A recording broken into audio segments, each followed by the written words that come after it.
এখন যদি সরকারি হাসপাতালগুলো পাবলিক প্রাইভেট পার্টনারশিপের দিকে আগায়, সেই কর্মসূচিটা বাস্তবায়ন হলে বা সেটা বাস্তবায়ন হলে কতটুকু ইফেক্টিভ হবে, প্লাস হচ্ছে বেসরকারি হাসপাতালগুলো আমাদেরকে কিভাবে সেই ভূমিকা রাখবে কিভাবে? প্রাইভেট পাবলিক পার্টনারশিপটা হচ্ছে ওসমানী মেডিকেল কলেজে একজন মানুষ আসলো, আপনার ধরেন কিডনি ডায়ালিসিস করবে। কিডনি ডায়ালিসিস করার জন্য একটা মেশিন আছে, আমি শিওর একটা বেশি মেশিন আছে, আমরা উদাহরণ হিসাবে ধরছি বোঝানোর জন্য একটা মেশিন আছে। এখন এই একটা মেশিন পুরো মাসে হয়তো 100 জন লোককে ডায়ালিসিস করতে পারে, কিন্তু দেখা যাচ্ছে যে ওখানে ডায়ালিসিস করার জন্য যে কিউটা হচ্ছে সেখানে 200 জন হচ্ছে। আমার ঠিক প্রাইভেট এখানে নিশ্চয়ই এরকম হসপিটাল আছে যাদেরও একই ফ্যাসিলিটি আছে। কোন একটা নাম বলতে পারবেন প্রাইভেট হসপিটাল?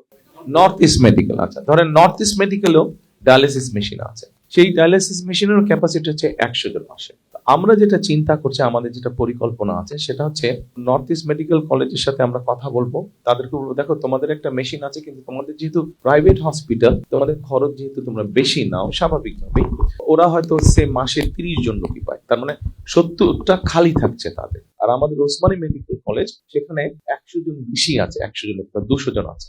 আমরা ওদের সাথে কথা বলে, ওদের সাথে আলোচনা করে আমরা ওদেরকে কি পরিমাণ পেমেন্ট করবো, কারণ একটা তো হিসাব একটা জানাই থাকে যে কি পরিমাণ খরচ হতে পারে ডায়ালিসিস করতে গেলে, একটা ধারণা। তাদেরকে মিনিমাম তাদের একটা প্রফিট ধরে আমরা বলবো যে তুমি কেবিনে রাখবা পেশেন্ট, কেউ যদি ওয়ার্ডে থাকতে চায় সেটার খরচ সে নিজে দিবে, বাট কেবিন পর্যন্ত সরকার বহন করবে। ওখানে যে 100 জন আছে, 100 জনকে আমরা সরিয়ে নিয়ে এসে এদেরকে নর্থ ইস্ট মেডিকেল কলেজে তাদেরকে আমরা দিব। এটাই হচ্ছে বেসিক্যালি বেসিক থিওরি, যেটা আমাদের বেসিক পরিকল্পনা, যে প্রাইভেট পার্টনারশিপ। অর্থাৎ কারণটা এই জন্য, ওসমানী মেডিকেল কলেজের যদি সেকেন্ড শাখা আপনি খুলতে যান, আপনাকে আজকে প্ল্যান করতে হবে, জমি অধিগ্রহণ করতে হবে, বাজেট স্যাংশন করতে হবে, মেশিন আসবে, কন্ট্রাক্টর হবে, টেন্ডার হবে।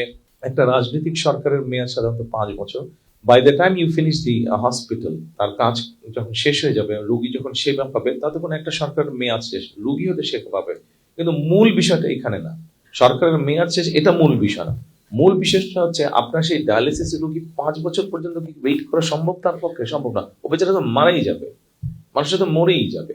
তো সেই জন্যই আমরা প্রাইভেট পাবলিক পার্টনারশিপটা করতে এসেছি। এটার পলিসিগুলো ঠিক করে সবকিছু ঠিক দ্রুত ঠিক করে ফেলতে পারলে 3 থেকে 6 মাসের মধ্যে আমরা এই সার্ভিসটা আস্তে আস্তে আস্তে আস্তে মানুষের কাছে পৌঁছে দিতে পারবো। এই ক্ষেত্রে আমরা যেটা সিদ্ধান্ত, মোটামুটি পরিকল্পনা আছে, সব রোগের ক্ষেত্রে বিষয়টা হবে না, যেগুলো নর্মাল রোগ সেগুলো করতে হবে না। এটা হতে পারে কিডনি রোগের ক্ষেত্রে, এটা হতে পারে কার্ডিয়াক পেশেন্টের ক্ষেত্রে, এটা হতে পারে ক্যান্সার পেশেন্টের ক্ষেত্রে, এরকম যেগুলা সিরিয়াস টাইপের অসুখ বিসুখ, সেগুলোর ক্ষেত্রে আমরা প্রাইভেট পাবলিক পার্টনারশিপটা এরকম একটা পলিসি আমরা তৈরি করতে হচ্ছে।